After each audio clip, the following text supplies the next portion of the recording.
Welcome to Pilates Student's Manual, everything you want to know about Pilates in one place. I'm Olivia, and I'll be your host. Jump in the conversation on Instagram at Pilates Student's Manual, and be sure to subscribe for updates on new episodes. Let's learn something new together.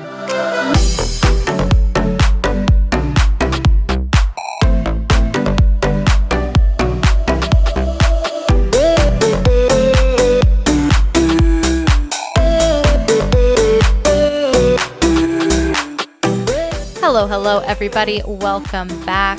Exciting adventures today, as always. Today we will be tackling, is Pilates yoga? One of the great questions of our time. Seems pretty clear-cut, especially as a Pilates podcast. I can say with a degree of certainty that Pilates is not yoga. Pilates is definitely compared to yoga the most often on either lift rides or talking with my friends that maybe aren't Pilates teachers or Pilates students. There's a lot of confusion, like, isn't that the same thing? I definitely teach both forms. I teach both yoga and Pilates. I became a yoga teacher first. My first experience with yoga was actually in 6th grade, where I was able to take it as an elective, which was awesome. I found yoga again a little bit more seriously in high school after a soccer injury, kind of ended my soccer adventuring. Yoga was really a thread in my life from high school through college, while I was studying abroad. Even in Korea, I was taking yoga classes. And then when I came back to the United States, I found Ashtanga Yoga, and that's the style that I studied most extensively and then became a teacher to teach.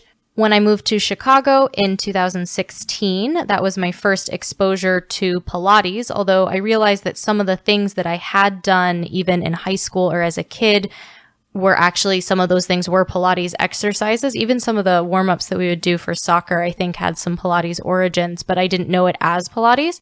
So I found that in Chicago when the studio I was working at teaching yoga also offered Pilates classes. I really fell in love with that system as well, not because I thought it was the same as yoga, but because I thought it offered a new vocabulary and a new way of thinking about movement and then sharing movement with your clients, specifically like corrective exercise as movement. On the very surface level, when someone asks me, isn't Pilates like yoga? That's a hard no. That's kind of my knee-jerk reaction when I'm responding to that question. Part of that's because there's some obvious differences, right? You're never going to use a reformer in a yoga class, and you're never going to do a sun salutation or put your leg behind your head in a Pilates class. But there are some kind of squiggly lines around that because, I may not have used a reformer in a yoga class, but I have used a magic circle, whether I'm using it as a strap or to find some scapular engagement. Like, I've definitely used those in my yoga classes. And while I haven't done a sun salutation per se, there are some very flowing movements that I'll do as part of the standing lunge series on the reformer. And you could really easily make that a sun salutation if you wanted to. I've used resistance bands in Pilates and yoga. There's just gray areas around those two exercises, and the more cut and dried you try to be, the more similarities you'll actually find. So think of all the variety of different ways that Pilates can express itself and how different it can be. There's classical Pilates, there's rehabilitative Pilates. They both use a reformer, but they're going to use that reformer in a very different way, even though it's the same piece of equipment. And so if you say, okay, yes, the reformer makes it Pilates, but there's also mat Pilates. And that doesn't require any equipment, but it's still Pilates. There's also, the Pilates suspension method where you're using the TRX or a suspension trainer to do Pilates exercises, sometimes to make them more supportive, sometimes to make them more challenging. Is that still Pilates? I would argue that it is, but again, I'm a contemporary Pilates teacher. I suppose if you were a classical teacher, you could say only classical mat and only classical equipment is Pilates and everything else is a derivative of that. I would say that those are all expressions of Pilates. And you can say the same thing about yoga. If you think about all the different styles and types of yoga, there's restorative yoga, yin yoga, Ashtanga yoga, hot yoga, Iyengar yoga. All of those styles are still yoga, but they're going to look very different from each other. In a restorative or a yin yoga class, you might be holding a pose with the assistance of props for 5 minutes easily.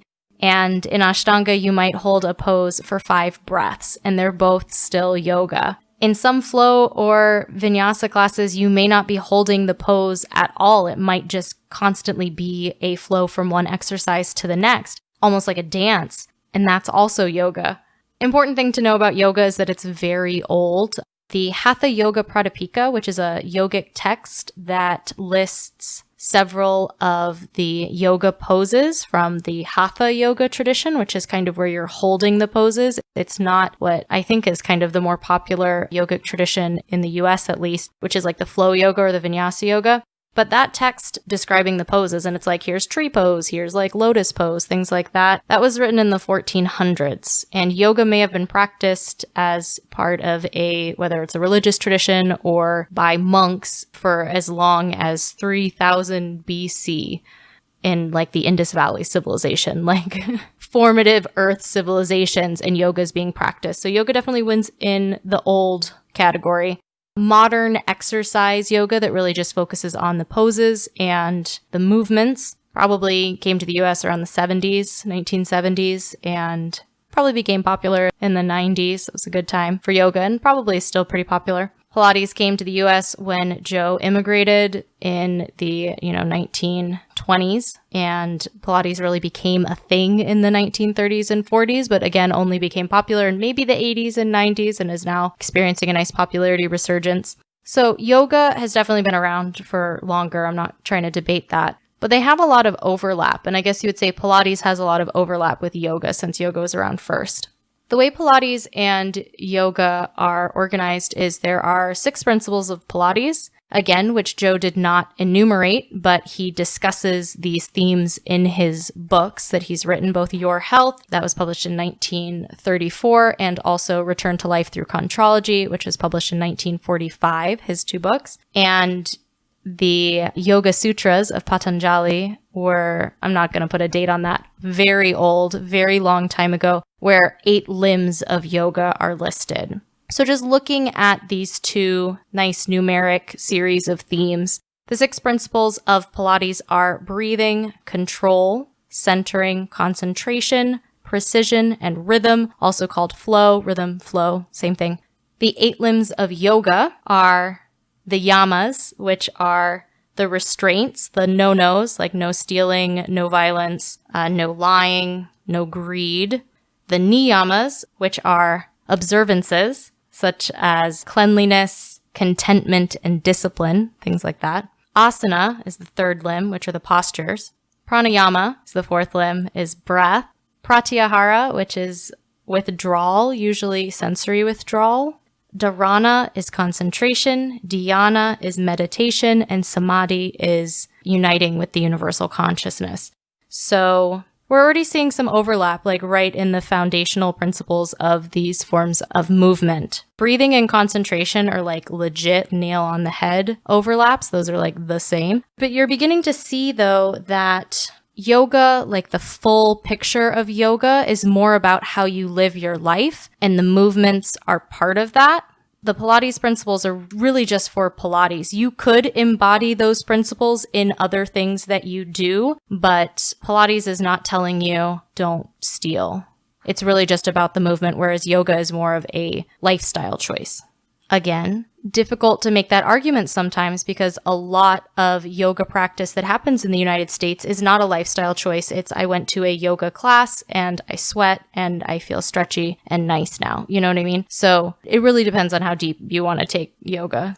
Coming up after the break, I'm going to look at 2 specific things: classical mat Pilates and Ashtanga Yoga, the primary series, and show you how they compare and then contrast. And then I will throw in my final 2 cents about the is Pilates yoga discussion.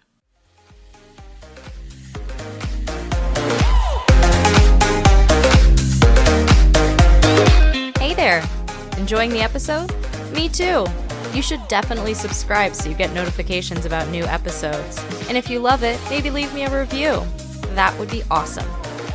Thanks for sharing the Pilates love. Now back to the show.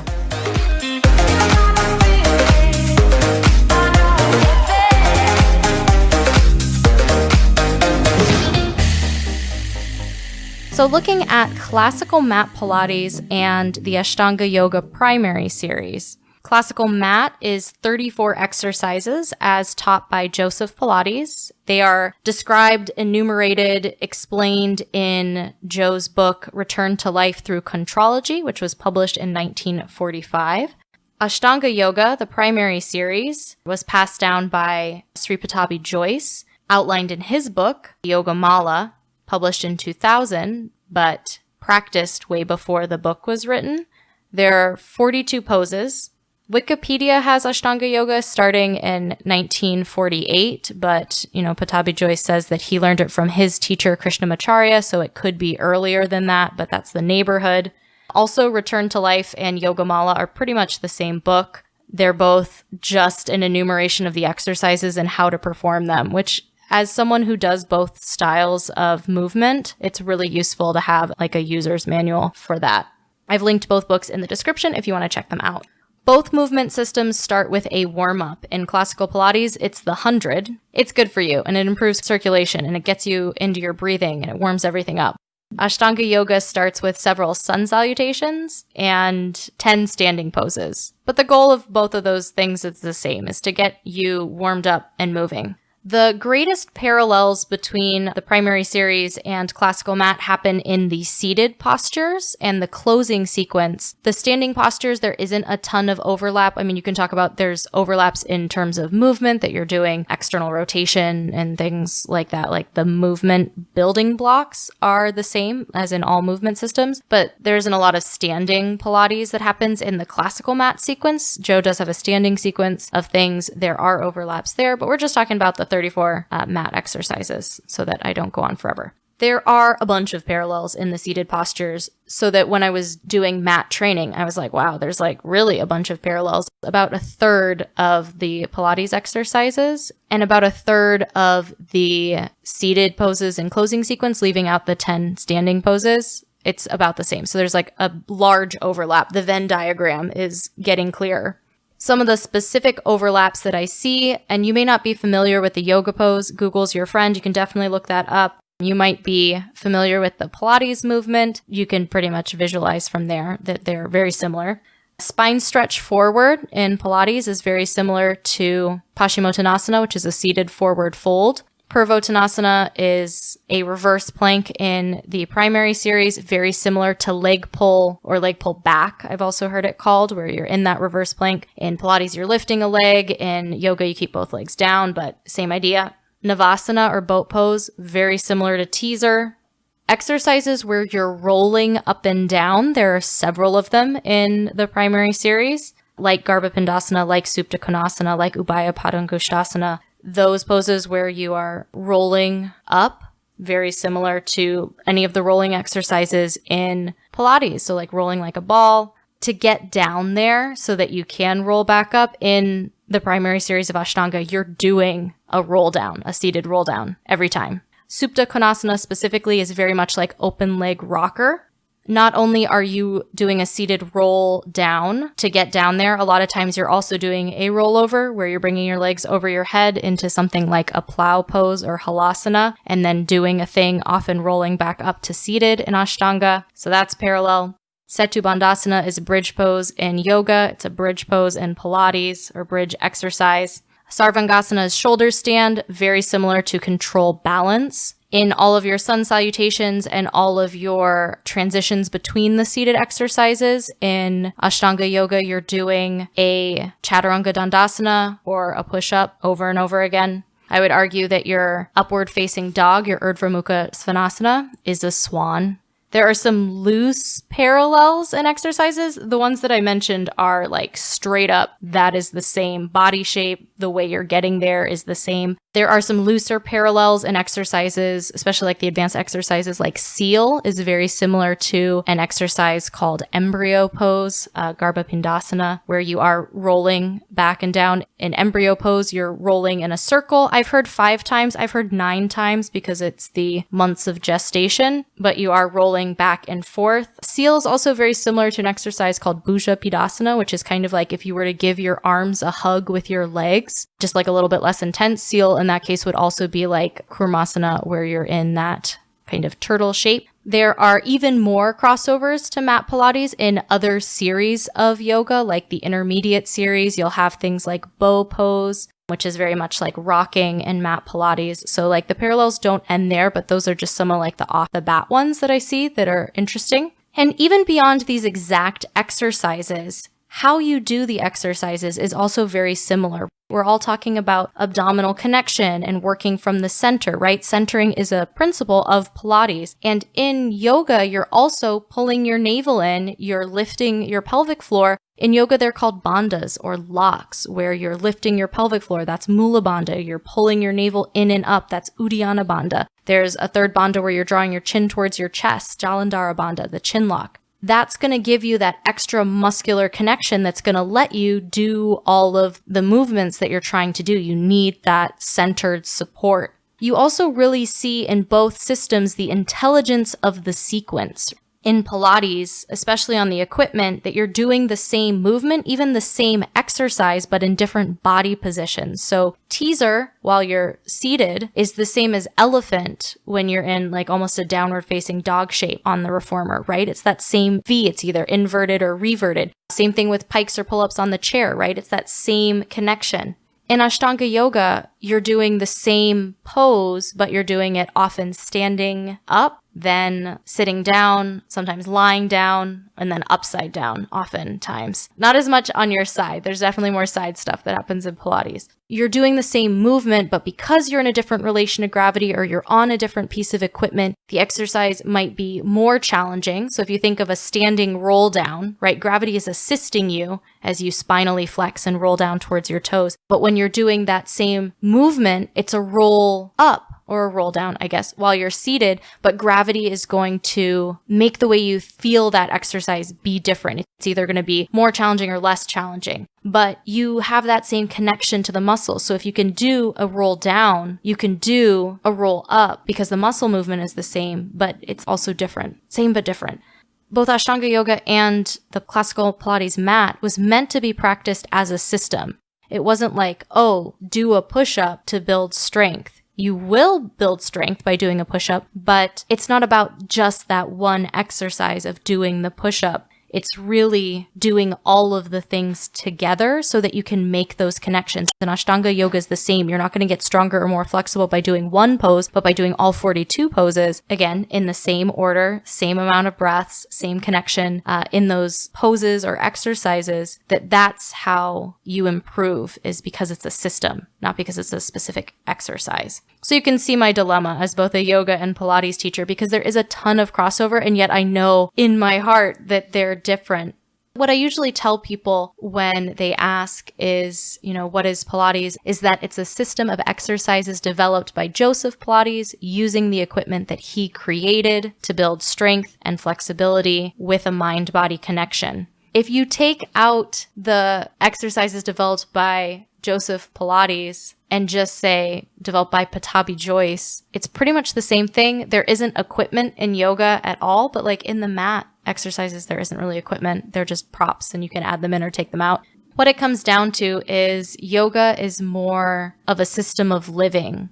The breath and the postures are just two parts of it, whereas in Pilates, Pilates is it. The principles of Pilates are to help you execute the movements better, and then you will have ease and spontaneous zest for life, as Joe says, but it's a bit more limited in its scope. Yoga is really about beyond your life, even like your supreme consciousness. And if that's too woo-woo for you, like that's totally fine, because Pilates or even just doing the yoga exercises as the yoga exercises is fine and more beneficial than not doing them. Pilates is not yoga. Pilates was definitely influenced by yoga. This is a Pilates podcast, so if you're listening to it and Pilates is your jam, that's amazing. If you also like yoga, I'm with you. You're allowed to like both ways. For me, it's really just two different languages, two different ways to get into your body and to connect deeper with yourself. So what do you think? Are Pilates and yoga really similar? Am I way off the mark? Feel free to reach out on Instagram, say hi, say what you think. Yeah, I look forward to hearing from you. Have a great week, and I'll talk to you soon.